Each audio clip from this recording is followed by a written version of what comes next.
We are now looking at perhaps the most unexpected and stimulating panel for folks who are working in spectrum, which is the non-spectrum panel, Lessons from Environmental Pollution. It's going to be moderated by Dean Weiser, and I get the opportunity to say a couple of words about Dean Weiser. One of the things that's happened as I've been getting involved in this work is I spend more and more time with lawyers, which is wonderful. And one of the consequences is that I learn Latin. And so there are 3 Latin words that I think apply to Phil, and that's sine qua non, which is without Phil, nothing. Phil actually is the magic ingredient. He's the spark. He was the founder of Silicon Flatirons, without which we wouldn't be here and we wouldn't have this legacy of lots of very interesting conversations and a community that's grown up around them.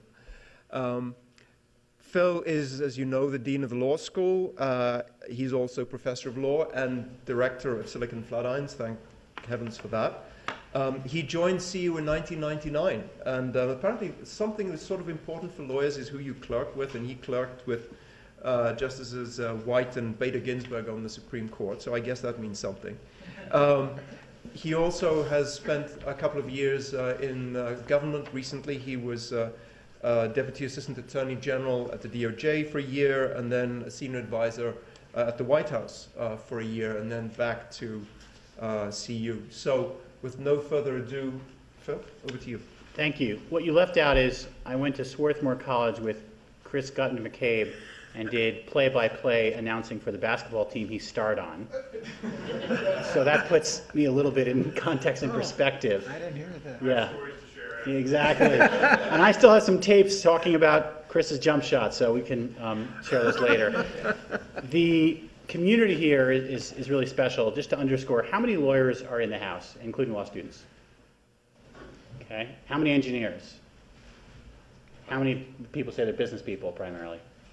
Okay. How many students? Great. This is what Silicon Flatirons is about, and we're about to, in this panel, do it on steroids because we're taking a step outside of the world that we all live in, the tech world, to learn from environmental pollution control. In prior discussions, people, Peter Tenhula comes to mind, have suggested that spectrum policy can learn a lot from looking outside its domain.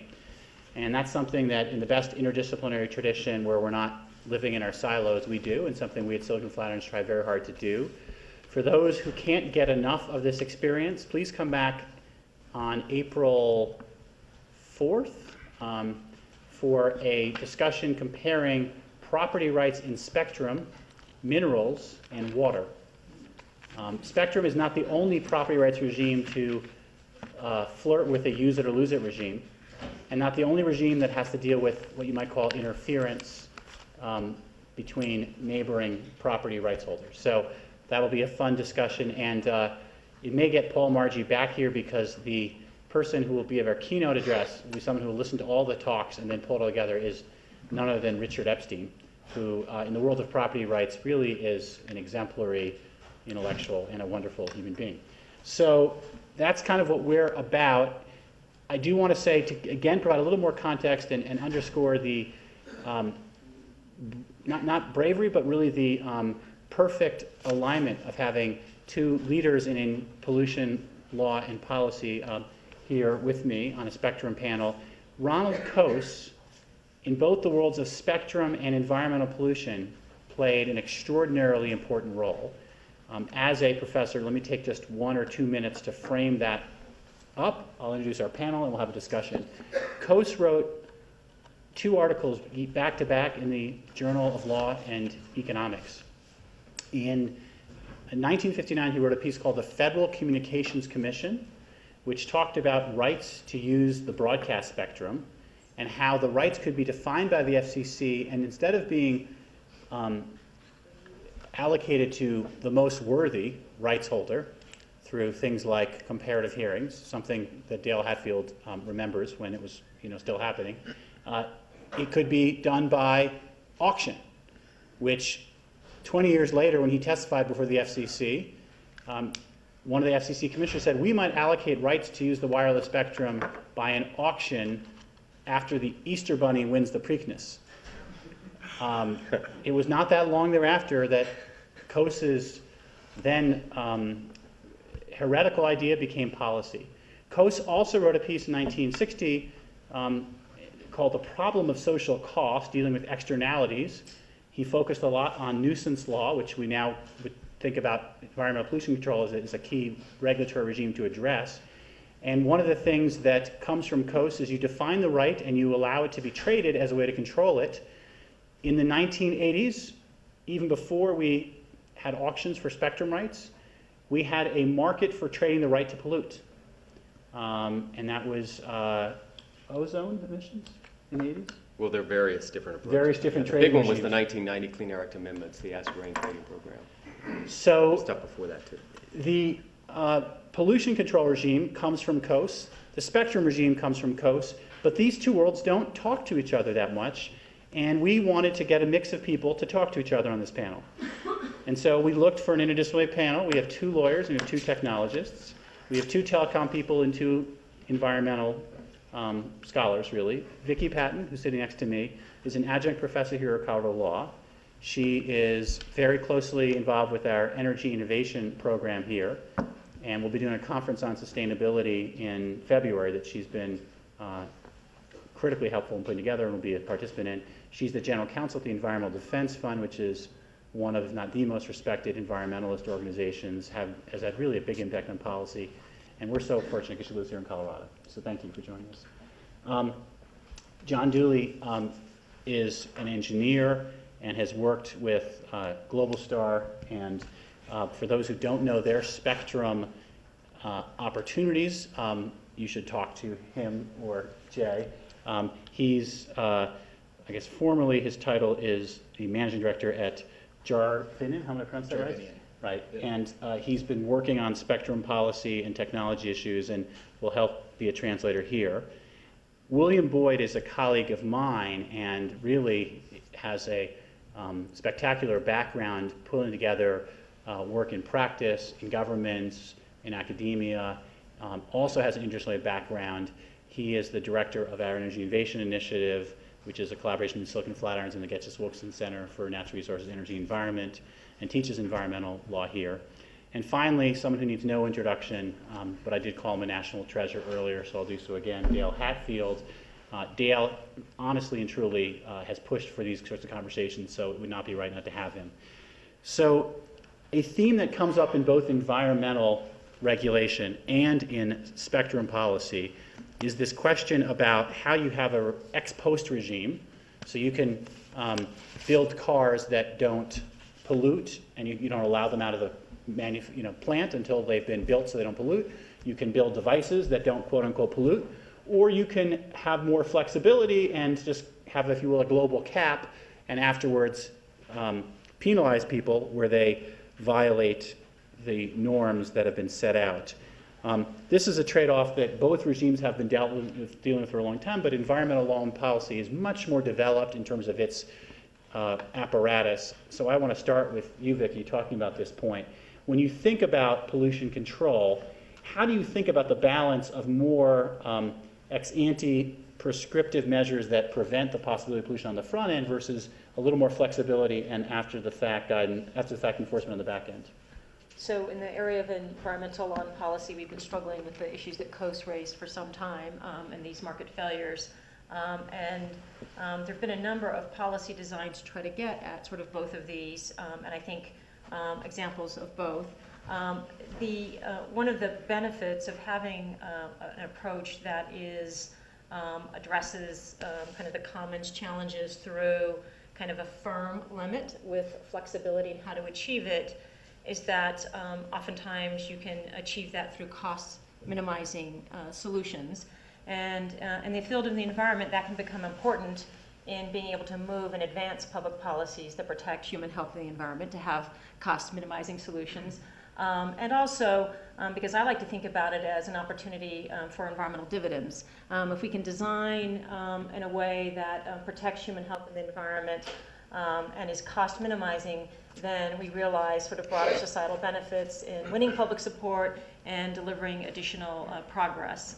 And so there have been a number of examples that state and national where people really worked to pull together to come up with solutions that say we're going to establish a science-based limit to protect the commons, and we're going to achieve it through an allocation that's based on the market and let the market sort of decide the most efficient and cost-minimizing allocation. Now, there are also competing considerations in designing that to ensure you address concerns about hotspots and other important societal considerations and programs that have integrated that. There's a case we were just talking about that will be heard on December 10th before the United States Supreme Court, where the Environmental Protection Agency actually developed an eastern-wide limit on power plant pollution that integrated into its special design features to address potential hotspots. So it took sort of this market-based approach, but also tried to ensure that it was designed in a way that optimized human health protection. So I may want to work with Pierre to put some links to some of the Coase literature up there, including a couple podcasts that talk about this. But Vickie, what you said, and it's worth underscoring because it has applications in both domains, is environmental law has normalized that people are allowed to pollute and allowed to pay for the right to pollute, so they can, in effect, have that right be sold. If I can have a certain polluting allowance and I can pollute less than that, I can sell what I don't have to somebody else. From a Pagovian, to use Coase's sparring partner perspective, that's a problematic idea because the Pagovian idea is there are bad things out there, interference in the radio environment, or pollution, and we should punish those bad things. We should ban them, we should tax them. But you have, again, in a normalized way, say, hey, we want to allow this because it can produce a better result overall for society. Has that become completely accepted, or is that still somewhat controversial? It's most certainly the matter of ongoing discussion within, I think, the environmental policy world. And I think the way we tend to look at it is not so much providing the right to pollute, but really trying to align economic incentives with environmental performance. And can you design a system where you really incentivize both social optimal protections and achieved through cost minimization? There are a lot of groups that are deeply concerned about this policy design in the context of public health and the environment because of their concern about the distributional effects. How do particular sort of local communities bear a disproportionate burden from programs that are sort of potentially indiscriminate in addressing protections of human health and the environment? So those are really important considerations and often sort of inform and animate the development of these solutions and their design. We also have examples in environmental law where we have just really profound challenges, and the challenge of all time in trying to kind of develop a solution is the challenge of global climate change. And there has been a strong emergence of these tools because of the recognition of the urgent need to put in place solutions that are viable and also cost-effective. And so we were just talking about California has really the leading example of this in the world. It's a program that is now up and running where California has put a firm limit on the greenhouse gas emissions from a number of large emitters, and then done that on the basis of what science demands, and then allowed some trading to achieve those limits. And one of the features that California has added that is unique and distinct is it is also auctioned. It's provided for an auction to distribute the allowances. And that's actually generated income that has had additional sort of societal benefits, both in administering the program for the state, but also in providing benefits to the local communities who bear some of these disparate impacts. And so it's been a way to try to achieve a greater societal balance. And we were just talking earlier today, a lower court judge, Judge Frawley in Sacramento trial court, just affirmed that feature of the program, which is really a shot heard around the world against a set of legal challenges. And he said, yes, California did have ample authority to do that under both its enabling statute, and it was not an unconstitutional tax, so Pigovian, you know. So it was a really great step forward in thinking about the design of these programs to address some really big challenges. So I have a couple questions for William, picking up on the climate change theme. He's really one of the world's experts on this, along with Vickie. So first off, how effective is California set up to be on the back end for those firms who neither buy the right to emit more carbon than they were initially allocated and they are in violation? Does the environmental control regime have an effective means of measuring, detecting, and punishing violation? How has that evolved over time, William? So let me just say a couple things first in response to the first question, and also Vickie is involved in all of the litigation she's talking about, so it's a real treat to have her here, and I can't think of a better person to be talking about anything going on in the air pollution area than Vickie Patton. We're very fortunate to have her here in Boulder. She's going to be teaching an advanced air pollution class this spring, so I'm hoping a lot of students, if you're interested in this stuff, will take that class. And now for those students interested in wireless spectrum, you've got an additional reason to take the class as well. So. Yeah, exactly. Just on the ex-ante ex-post very quickly, all of the major modern environmental laws were reactions to the problem of environmental degradation and disruption. And sort of the first generation of environmental laws took a very strong precautionary approach where the idea was we wanted regulation to happen in anticipation of future harm, not as a sort of reaction to such harm. And many of these were good old-fashioned command and control regulation, and they have achieved enormous reductions in pollution. We still have many pollution problems, obviously. The modern sort of Coasean market-based approach is something that sort of came in maybe the second generation of environmental law and is very, very important.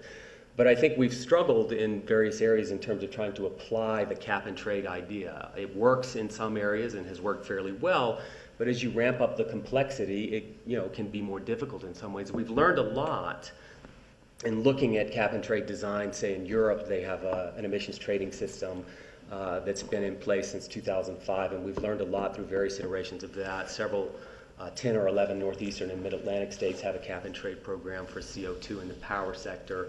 We've learned a lot of that. They've been auctioning from the beginning, but they over-allocated their system in some ways, so the allowances have been trading at the floor price. One of the interesting things about the way we have done air pollution in the United States, and one of the important infrastructures that you need to make a cap-and-trade program work, is you have to obviously be able to define and measure the asset class in a very rigorous way. And so with continuous emissions monitoring systems that are on the smokestack, that technology was critical in allowing us to do the SO2 trading program in the 1990 amendments, for example. And that technology also lets us measure CO2 coming out of the smokestack from various stationary sources for the California program, et cetera. So the measurement part of this sometimes is overlooked by the Coasean law and economics people, and don't necessarily realize that there's a whole information infrastructure and a lot of regulation underneath this that has to fall into place. And as you ramp up complexity, right, sometimes you're doing more regulation to make the market work than you may have been doing with good old-fashioned command and control. So the joke, by the way, about the challenge of measurement is, how does an economist change a light bulb? She assumes it's already been changed. So Coase, by the way, is not one of those economists. One of his favorite expressions is criticizing blackboard economics. So Coase was aware that you need government to establish property rights, maybe encourage or facilitate a measurement regime in service of enforcement. Let me get back to the question I asked William. Yep. So how effective is the environmental control regime at dealing with those who are violating the established norms? Right, so California has a number of different liability rules within their cap-and-trade program. One of the interesting things that they've done with respect to what are called offsets. So a firm can buy emissions allowances and use those emissions allowances to cover their emissions at compliance time. They can also, for a portion of their compliance obligation, go out and buy offset credits. For example, so from a forestry project or an ozone depleting substance project or other types of offset projects. And a lot of regimes have tried to struggle with, well, what do we do if these are bogus credits and they're intended for compliance and you end up with environmental integrity problems because they're covering emissions that, in the end, you don't have integrity with your offset project, so you're letting more CO2 or greenhouse gases into the air, and you didn't get the real reduction that you thought you were getting. California said, we're going to create a simple liability rule, a buyer liability rule. Basically, if you tender an offset for compliance or an emissions allowance for compliance, and for whatever reason it's fraudulent, there's a reversal, right, it doesn't have integrity, you're on the hook. We know where you live, we have your address, and we'll come find you, and we'll force that way. And then, of course, there's a penalty strict regime liability as well. Yeah, it's a strict liability regime for offsets, and it got the attention, obviously, of the regulated community and of a lot of the traders, too. Some of the traders felt like, well, this is going to kill the secondary market. Not clear that that's... It might create a market for insurance, is what it might do. Creates a huge market for wrapping the offset credit in insurance somehow, potentially, or other types of ways to lay off the liability. So I have to go to Dale here, and you have watched some of this develop. The concept of creating markets in spectrum is one that regulation can play by allowing, call it the rights to create certain amount of harmful and certain amount of interference short of harmful interference means that one person who owns a use right can trade it to another person. The legacy regime of spectrum was command and control on steroids. You literally had to use certain equipment that had to be placed in a certain area. To allow for a market, you have to loosen up on those specific requirements and allow some more global cap, if you will. Could you just offer, just, you know, from the last 20 years, how has that idea of allowing for more market force opportunities to sort of creep into spectrum? There's people here in the audience who could answer that a lot better than I can. Ari Fitzgerald and a lot of people here. I think it's worked pretty well. The trading has worked pretty well, but from what I can tell, it's more in things we didn't anticipate. It's where you're waiting for clearance from the commission to be able to buy spectrum from somebody else. So in the meantime, you can go through, you lease it from, which we were tending to do with the secondary market. So I think it's facilitated desirable transactions. My impression is that the actual trading of it, spectrum, in that secondary is not developed as much as we hope. So it was unintended consequence, but perhaps a good one. But still we're not seeing. I don't think as much fundamental secondary market trading as we'd like. So John, I want to people you're going to answer. John, I want to get to the analogy in spectrum to the human health concern that Vickie mentioned is the receiver health, if you will.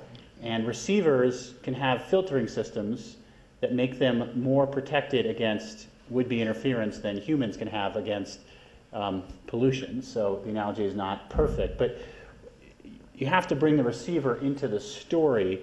And one of the questions from policy is, how do you think about receivers in a more dynamic way?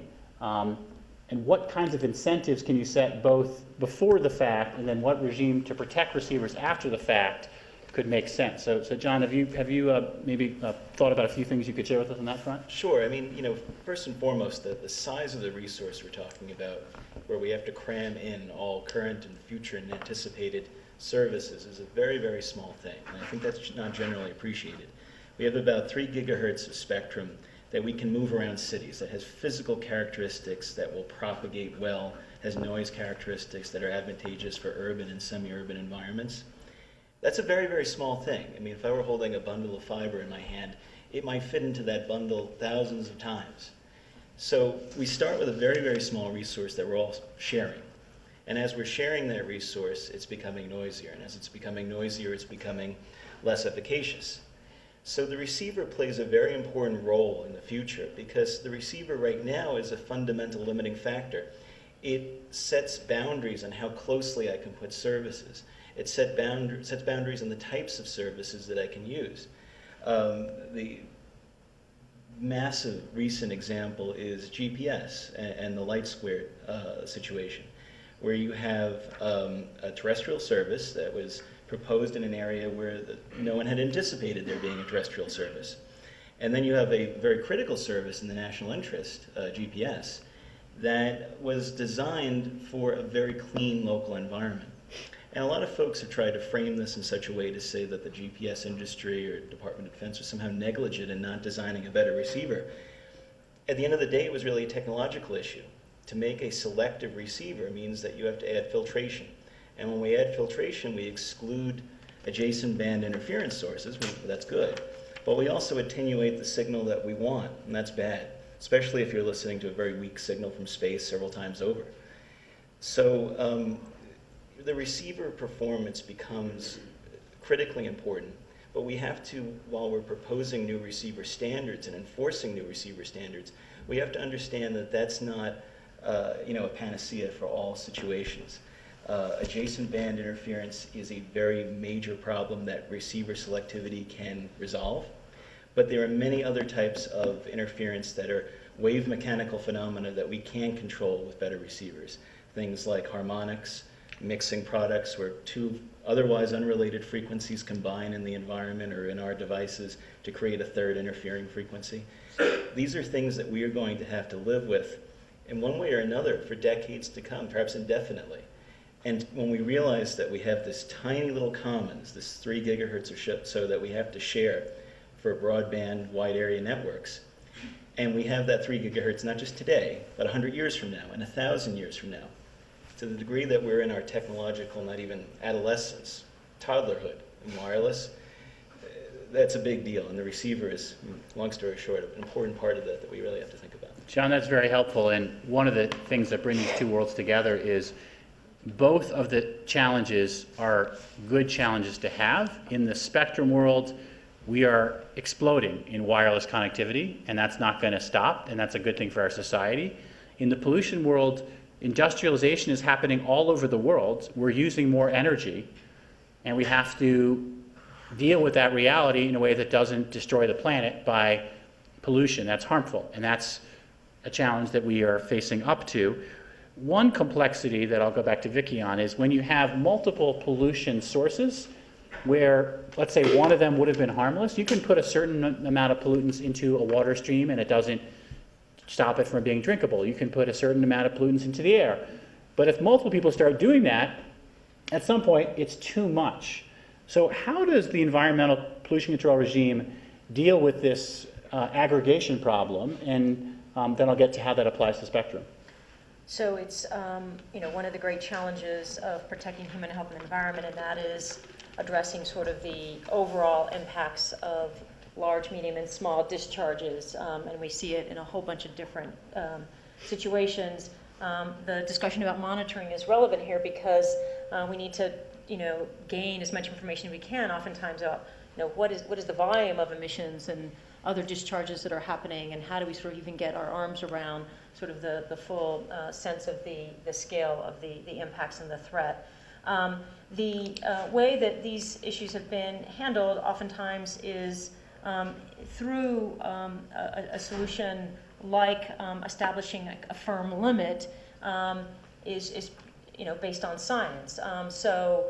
For example, when California was developing its firm enforceable limit on the volume of greenhouse gas emissions, it was doing that in a context where it was animated by its own contribution to the overall sort of global budget, but also the pace at which it needed to reduce its own contribution to the global emissions based on the best available science it could muster.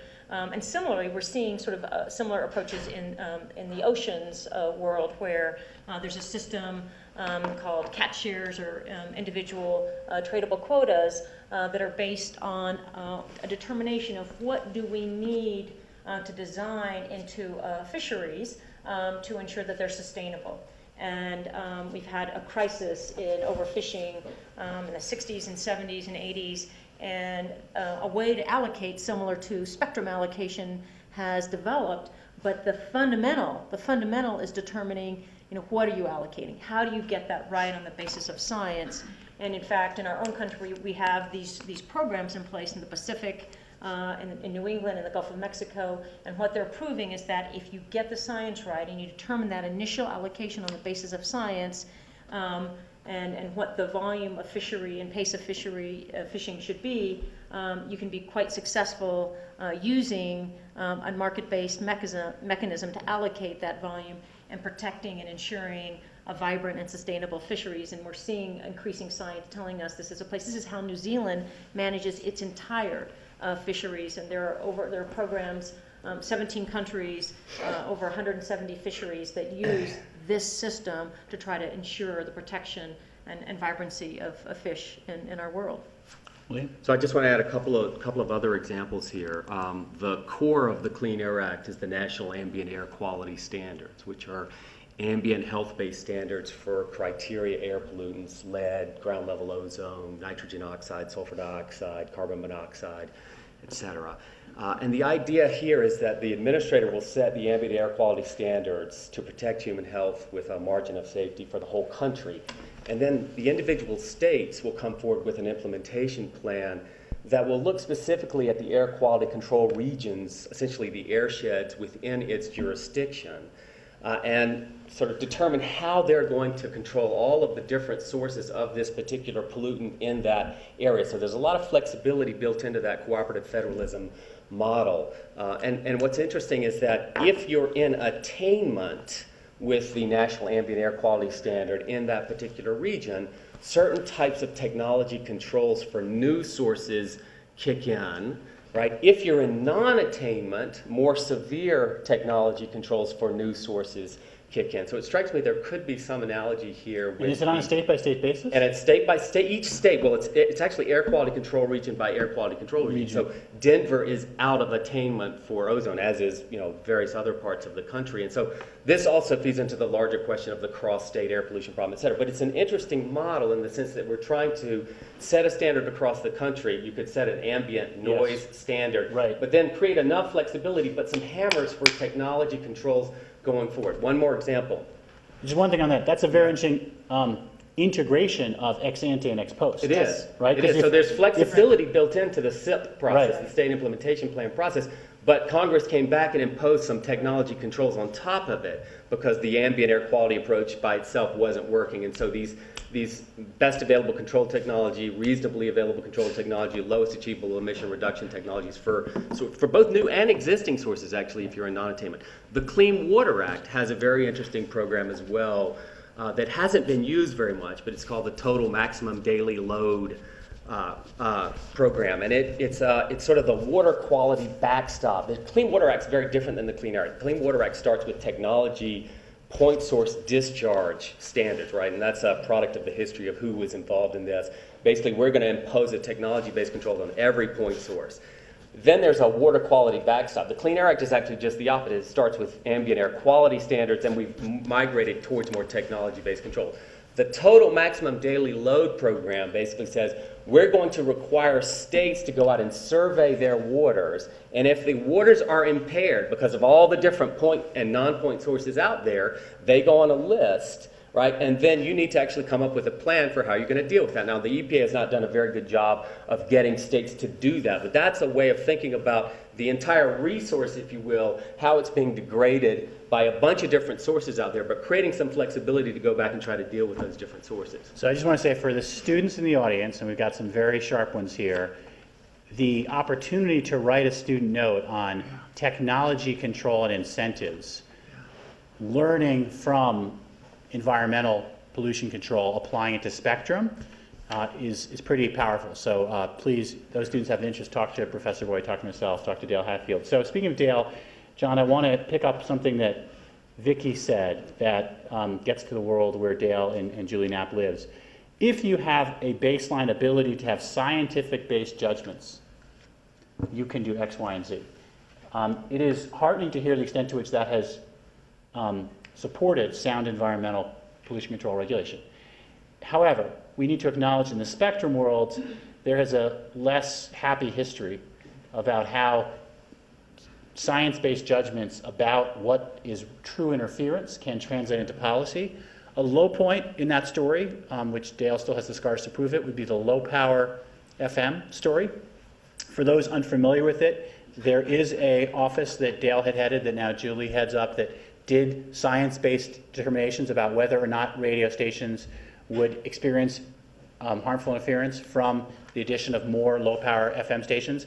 They said clearly that would not be a concern in the main, but they didn't recognize the lobbying power of the National Association of Broadcasting, which got Congress to overturn that decision of the FCC on findings that were later determined to be completely specious. That is, the congressional quote-unquote facts that underlie Congress's law were not facts at all. They were an extreme situation that could only be found in a few isolated areas and not sound science.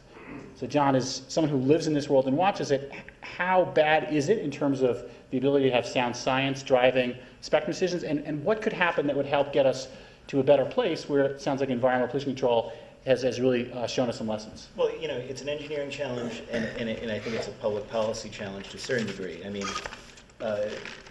wireless resource spectrum is the ultimate intangible. I mean, so much of environmental policy began at a time in which you need a shower when you drove through New Jersey, or the local river is on fire, or something like that. That's still true about New Jersey. No, I'm sorry to say. Less so, but it was a very. You could see it, you could feel it, you could smell it. We are in the wireless resource right now. There's billions of dollars of spectrum and all sorts of political and engineering dramas occurring through our bodies as we speak. You cannot detect it. And so, spectrum policy it tends to be driven more by specific circumstances and, what a carrier's interests are at any moment, or a spectrum license holder's interests are at any moment, and it's hard to take a holistic view. Paradoxically, at the same time, unlike in environmental situations, generally new technology has been good for the environment. Cleaner burning fuels, electric this or that, more efficient systems. When it comes to wireless, it's just the opposite. With new technology and new utilizations, we're crowding the wireless spectrum like never before, and we're doing it with broadband emitters, which create a lot more headache in terms of control. So, the technological side of this means getting a much better handle on what the situation is now and how it's degrading. We've spent a lot of time in major urban areas charting, if you will, the decay of the commons, charting the decay of that shared resource, and what it means for commercial bands and non-commercial bands, the unevenness of decay. That's a first step. And then taking a very holistic approach that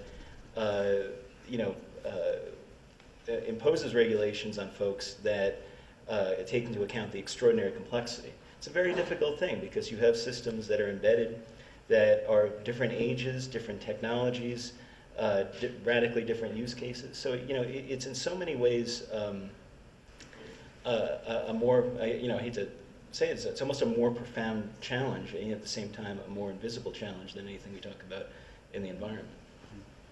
So I got more questions, but I want to get the audience involved, starting with some students. We'll get to you, Mike. I can call on students, or they can volunteer. I'm good either way. All right, so we'll go for Brad first, and then an ITP student to be named later, unless someone volunteers. All right, Brad?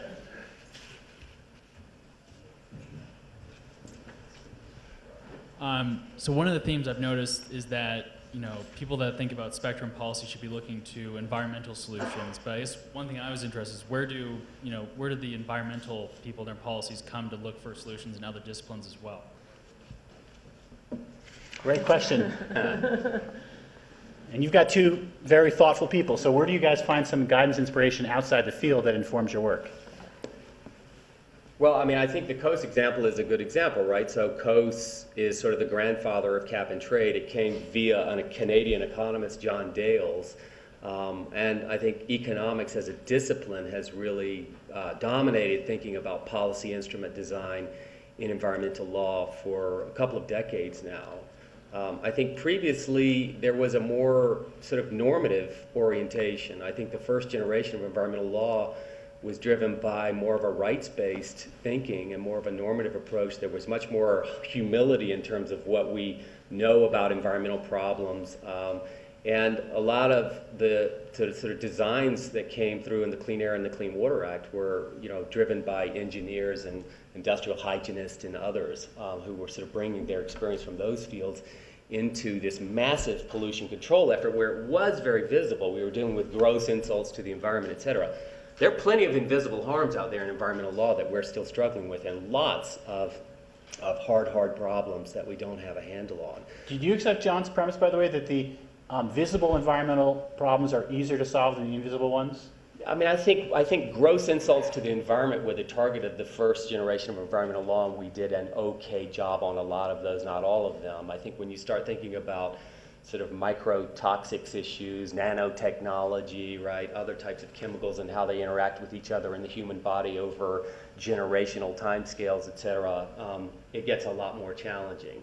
Then, of course, there's global climate change and other types of disruptions of global biogeophysical systems. You know, we've got the micro and the macro that are staring us in the face here, and I think environmental law for a long time was thinking we could do this kind of risk-based, more rational approach, right? We had our sort of fascination with the more normative orientation, but now let's get serious and let's think about cost and let's do a more rational risk-based approach. But in fact, there are irreducible uncertainties out there associated with a lot of these problems, and we've got to find a way to think about those, and I don't think we're there yet.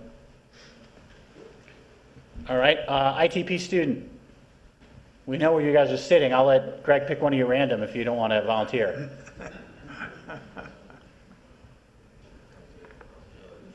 Exactly. All right, Greg, pick. There you go.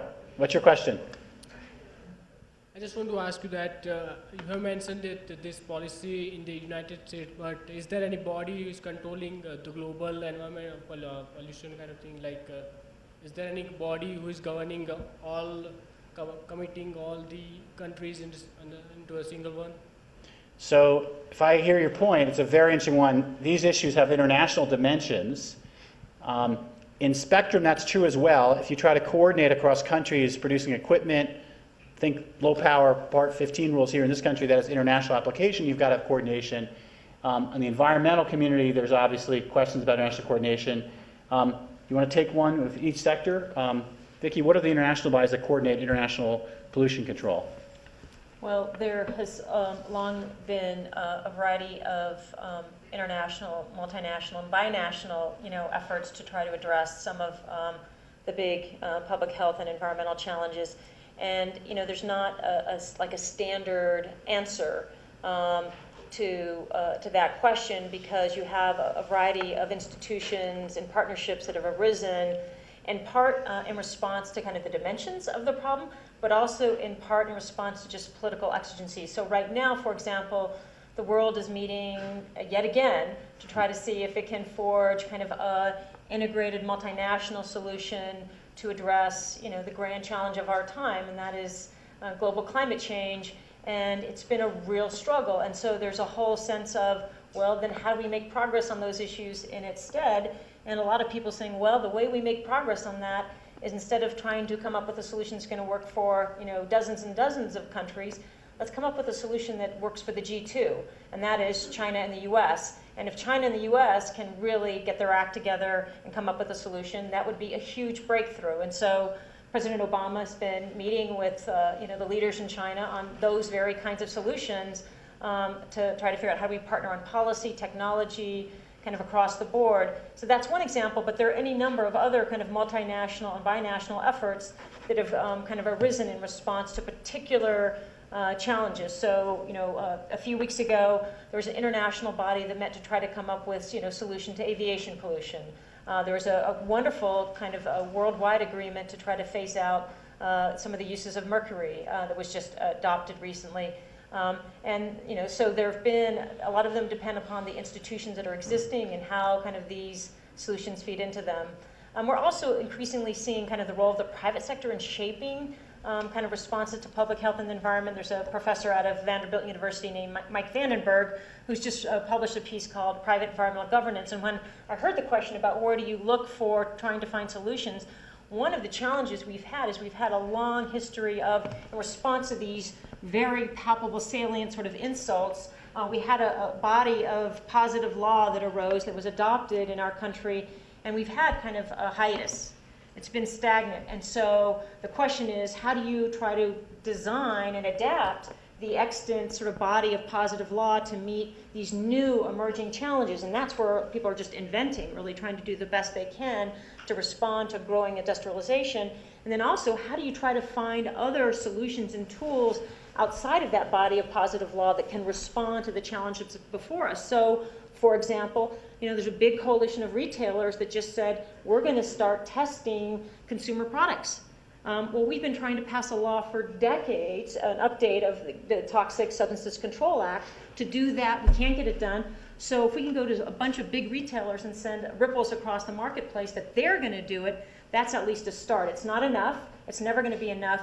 But there's increasingly sort of look to the private sector to do individual sort of contracts and other sorts of instruments and agreements to try to effectuate public health and environmental protection just through, people working together in that way. And a lot of that's just a response to public concern and public outcry. You think about the concerns that people had about the contaminants in baby bottles and how that's driven, but if Congress didn't respond, our lawmakers didn't respond, the private sector did. Yep. So that's, by the way, going to be a pretty good advertisement for this sustainability conference on February 27th and 28th, is talking about those sustainability norms and how they get embodied in different institutional responses that could include public policy but are not limited to that. I also have to promote what William's doing now on the Governor's Task Force on Climate Change, which is a very interesting public-private response which focuses on deforestation. Do you want to say a word or two about that? Well, just picking up on what Vickie was saying, we are working a lot with subnational entities around the world in tropical forest countries in reducing emissions from land use and deforestation. But one of the big initiatives now is to get the big agro-food companies to take this sort of private governance approach and commit to getting deforestation out of their supply chains. And so the Consumer Goods Forum, which is a $600 billion a year group of companies in terms of total revenues, has pledged to get deforestation out of their respective supply chains by 2020. And that kind of initiative is very important. It's sort of market transformation, right? We are going to think seriously about what goes into the commodities that we're providing and try to use our retailer power back up the supply chain to force change at the producer level and exclude producers who are doing things that are harmful to the environment. I don't think it's enough, though. I think you still need, and I know Vickie agrees with this, right, real public policy and law around that. You can't just rely on sustainable supply chains to solve the problem of global climate change, for example. You would have islands of sustainability in Brazil or Indonesia in the midst of very degraded rural communities. So it's a much bigger challenge. I do think, though, the private governance point is really important. And there's a disclosure story here, too, right? So some very interesting, you asked about looking into other areas. Environmental law, some of the interesting innovations in environmental law have looked at disclosure regimes in other areas, right, where you're forcing companies to disclose information about what they're doing. And that then creates reputational effects, right? And so the Toxics Release Inventory that came out of the Emergency Planning Community Right to Know Act after Bhopal basically said we want all companies to start essentially reporting their releases of a list of toxic substances. Suddenly they start reporting that like, oh my God, we had no idea we were releasing all this stuff, and it's on the front page that you're the biggest polluter in the county. Massive reductions, right, that are outside of the scope of the traditional environmental laws. So I want to ask John a question on this, because the social norms and the social organizing gets to another Nobel laureate, Elinor Ostrom. Could you have shaming in the spectrum, which is either, boy, your receivers are really old and crappy and you're limiting the use of the resource, or could you have shaming, hey, you're blowing out your neighbor, you got to manage your emissions better? Is that a forced social norms that play a role here, could play a role here? Well, again, with those who are really interested parties in spectrum, that there is less of that kind of community involvement aspect and sort of greater human health aspect.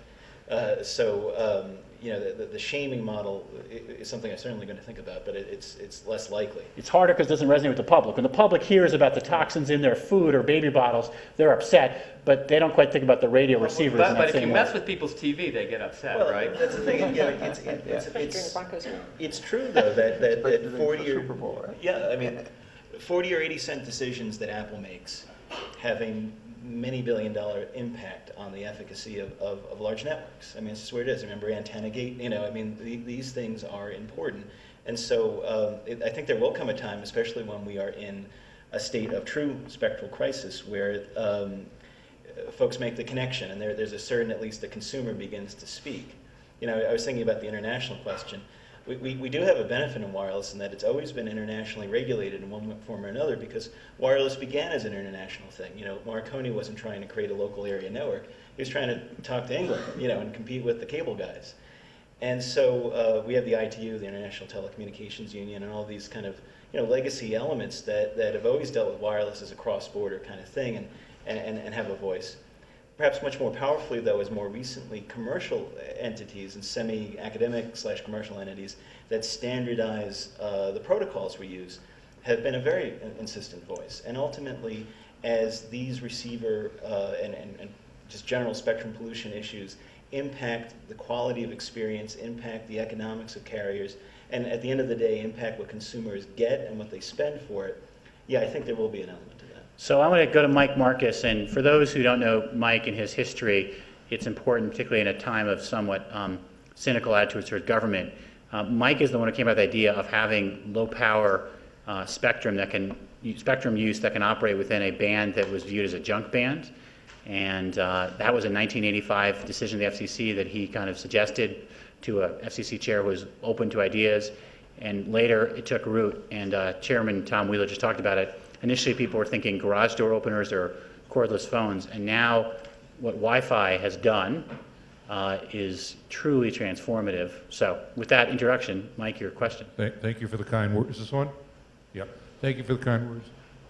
For our environmental friends, one difference between the structure of EPA and FCC, besides factors administrator or other commission, EPA has a scientific advisory board and several other subordinate advisory committees that are made of academics, as opposed to the FCC Technical Advisory Committee, which is dominated by industry people and which doesn't get involved in ongoing rulemakings. Do either of you know anything about how EPA uses its scientific advisory boards in its deliberations? Do you want to go first? Well, I'll just say, you know, in some of the areas that I know, like the dioxin risk reassessment, which has been going on for 2.5 decades, the Scientific Advisory Board has played an enormous role in checking EPA to some extent and actually slowing the process down, and they're still having disputes over extrapolations down to very, very low concentrations and what the risk is. I think, you know, EPA, because of legitimacy concerns, because it's an agency that has long been sort of under fire from all sides, has had to rely more than many, and because of the nature of environmental law, on these external sort of peer-type review and board-type processes. The National Academy of Sciences is often very involved and called in, specifically sometimes by Congress, to sort of think through hard problems and make recommendations to EPA, for example, on certain things. So it may be that it's the nature of environmental harm, the uncertainties associated with environmental harms, and the fact that EPA is under the gun from one side or the other, if not both, pretty much all of the time.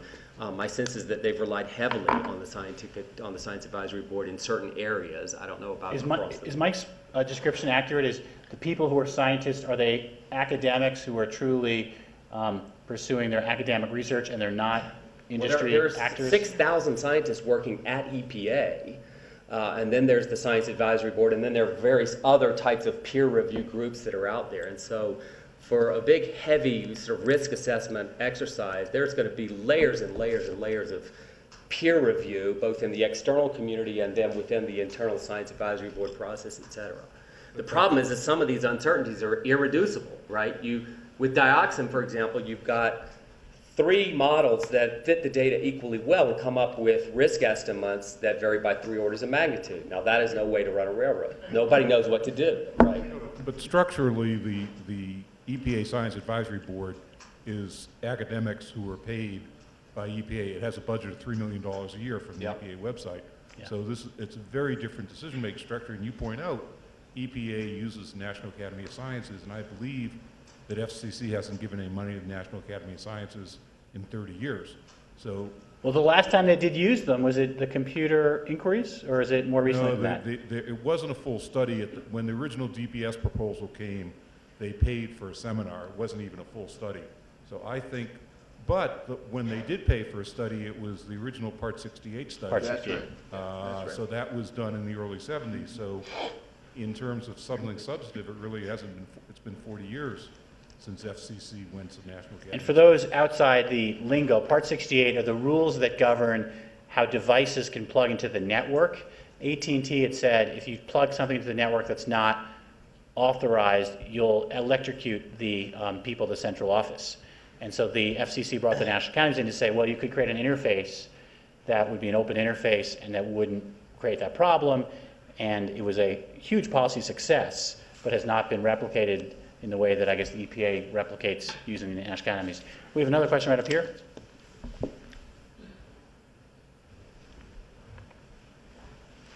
Hi, Matt Edding, CU alumni.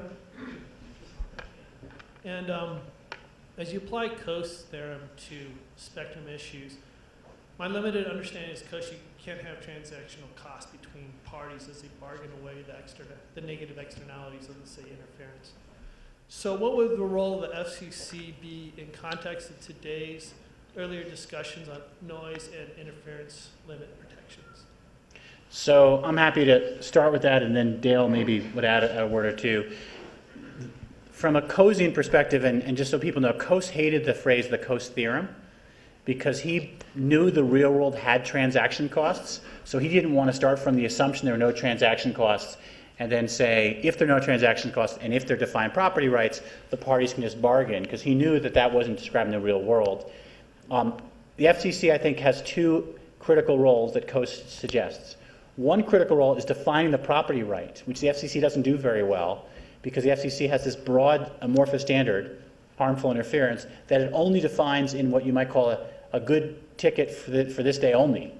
So one particular user says, can you give me a right to use it a little differently? And they'll say, sure, we'll give you this one adjustment right with a little more flexibility, but we're not speaking to any other case at all. Anyone else has to come before us in their own 2 to 3 year rulemaking process to get that liberalization. So the FCC hasn't followed that Coasean advice very well, which would be to say, no, establish more specific property rights that don't require individualized cases every time. Just say, don't admit more than a harm claim threshold, to use one idea, and the FCC then would have to adjudicate those. The second big thing is, how can you lower transaction costs? Because Coase would say, government can do things, including get information out there, that lowers transaction costs. So figure out a way to get all spectrum users more transparently known, and there's been progress of late in that.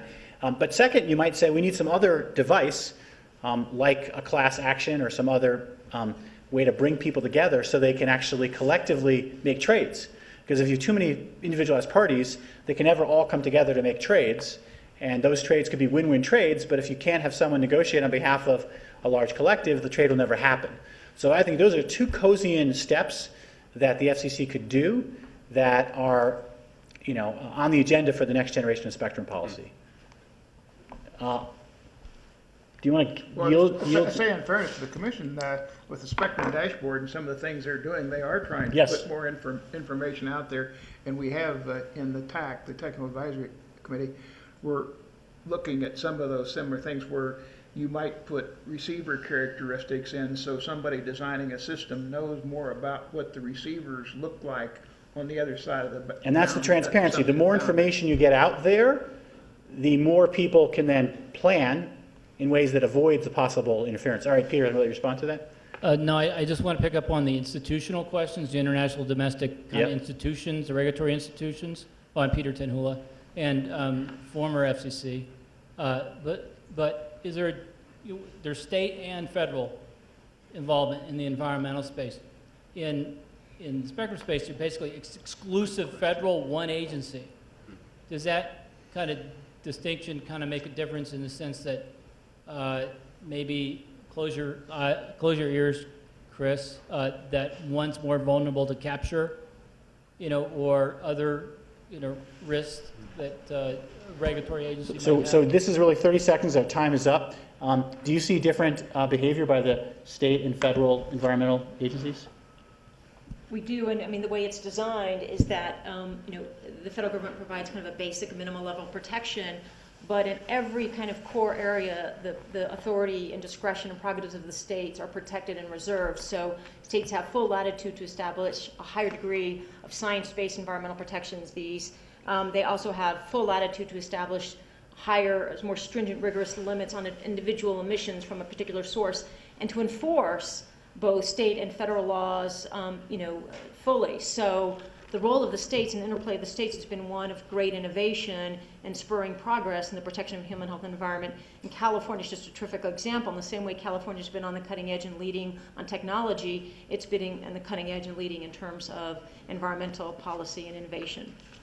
So the other thing I'll say on this topic, as we wind the panel up, is a fun experience I had. I had the experience in 2006 taking the Colorado bar, and a question on the bar exam involved a would-be nuisance question that was a wireless radio interference hypothetical. The correct answer that was not listed on the bar exam is this is not a nuisance case to be heard in state court because there's federal preemption of this matter. But I was smart enough to know that was not the answer the bar readers were looking for. So I want to thank our panelists for a wonderful discussion, and